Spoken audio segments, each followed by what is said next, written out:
Hey guys, so today I'm gonna go over my 2015 ZX14R. That's turboed.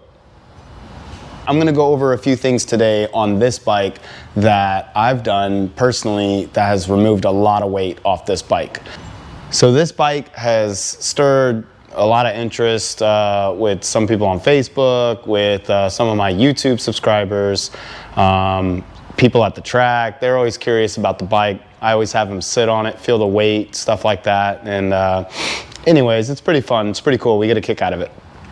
So this bike, we've done a lot of weight savings on it. Now, I already know there's going to be somebody out there. Yes, there's more that we can do. However, when I originally was doing all this, it wasn't even the big goal was to do a big weight savings bike. It just kind of slowly got to this point. So yeah, I'm gonna do some more things here and there to lighten it up. But however, the last time we weighed this bike, now this was before the turbo kit, but I did take away some more things after I did the turbo kit. I did delete some more things. So I'm really curious to see how the added weight of the turbo kit offsets the weight that we removed. But the last time we weighed this bike, it weighed 424 pounds. That was with a Brock's tie winder that we had actually modified. So if you don't know what that is, it's a full titanium sidewinder exhaust.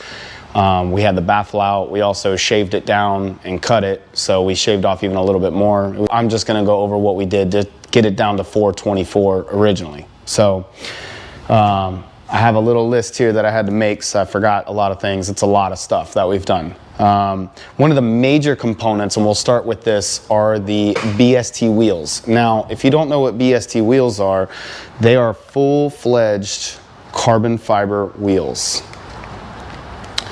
So we'll actually get a little close-up so you can see them, but they're 100% carbon fiber. These actual wheels are for a 2005 ZX10R. I had to have this made by DME to fit the actual wheel because the hub, the axle size is different than a ZX14. This is a slightly smaller axle size. So we're saving a little bit of weight by using a smaller axle, along with, again, that this is a ZX10 BST.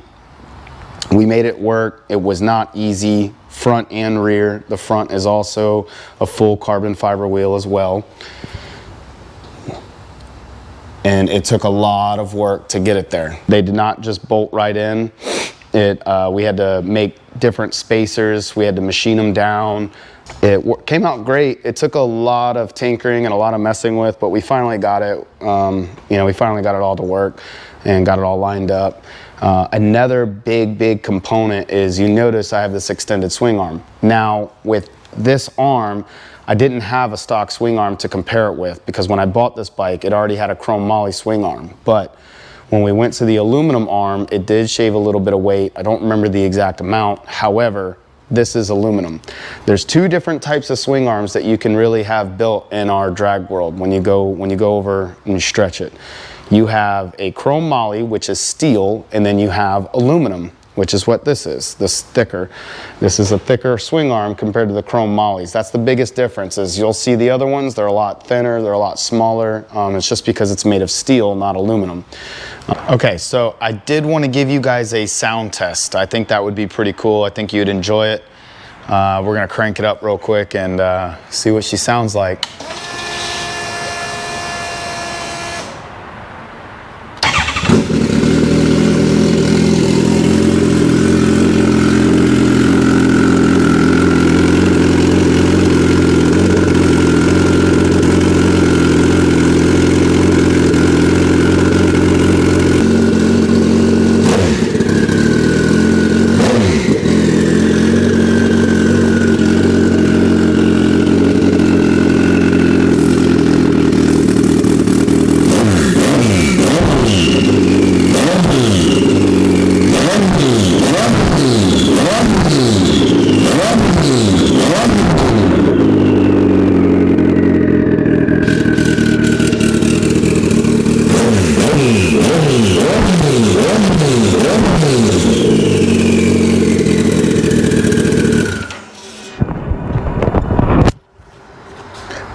Pretty freaking dope.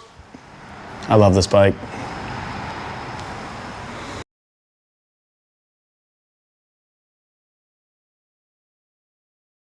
It actually is not running a charging system. So the stator and the rectifier are no longer on this bike. The reason being is because I'm running a lithium ion 16 volt battery. So that 16 volt battery is what powers everything on. I have just enough juice to make a couple of passes. After that, I gotta charge the battery back up. So we have a little quick disconnect right here that I can just plug in at the side of the track. We just plug it in real quick. Takes about 5 minutes or so, 10 minutes while it's cooling down, and we charge the battery back up. I went to this aluminum subframe. This is an AGM aluminum subframe. We switched that out, and now it's running an aluminum tiger tail up underneath here too. So we changed out the subframe completely, so no more plastic, none of that. We got rid of all of that stuff. It's pretty gutted up underneath here, all in all. It's also running a mechanical scavenge pump. So instead of running an electronic pump, which again, you're adding weight to the bike, we're opting to run this mechanical scavenge pump off the turbo here. So here goes some of the line work that we made. So this line, all of these lines are custom made, but these for the oil lines, this actually came as a whole kit from Brutal Performance. I really like this kit. The turbo still hits a little bit on the kit, but all in all, it's at least feasible. Like, we can at least run it. This is an oil filter relocator kit that they sell. Really good work. I really like this kit. They did a good job with it. But this line is made in-house. We made this. This is a Dash 8 feed line, or a drain line for the turbo kit. And we're running a Garrett turbo, GT2860R, and then tile gate, 38 millimeter gate. And no blow-off valve on this one. When I spoke to RCC, this is an RCC kit. When I spoke to them, they said anything really low boost settings, you shouldn't have to worry about a blow-off valve on these. So we're not running a blow-off, but the goal is to eventually up the boost and run a little bit more. And we're gonna add to the kit as we go along and do those things. Another big thing, I actually gutted out my fairings. So if you look, we have no blinkers, and even my headlights. This is a carbon fiber inlay. I have no headlight. I have this light right here, and that's it. This is an carbon fiber headlight assembly, so it's 100% carbon with just a little LED headlight right here, and that's it. And so this took off a good chunk of weight, just deleting that by itself. Another thing, obviously, we got rid of the mirrors. This is very common, block off plates. These are Brock's, obviously, Brock's carbon. That's another good little weight savings that you guys can do. There's also other things, like right now I'm running a keyless ignition system.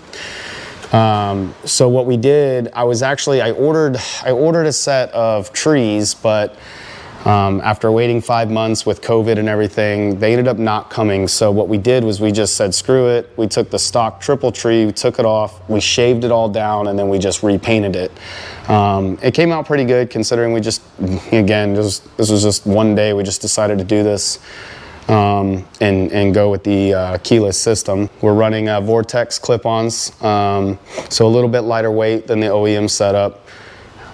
Another big thing that you've probably have noticed, I don't have a fuel tank. This is just fiberglass. It's just a cover that goes over the frame of the bike. That is my fuel tank right here. It's actually called a fuel cell, and it is really small. About 2 liters or so of fuel is what goes in this bike. So again, it's basically just enough to make about 1 to 2 passes, and then we're filling up. So filling up, charging the battery, basically every 1 to 2 passes or so. About every 2 is what I've noticed I've been able to average. So this is all new to me, by the way, guys. It's not like I've been racing on this setup for years or anything like that. I mean, it's still pretty fresh. I have maybe 3 passes. No, I'm about 4 passes in now on this setup with the turbocharged. I also cut the front forks down a little bit. So again, this is still a relatively new setup to me. So Really excited about it. I love riding this bike. It's so much fun. I already want more power, and I've only been on it for 4 passes.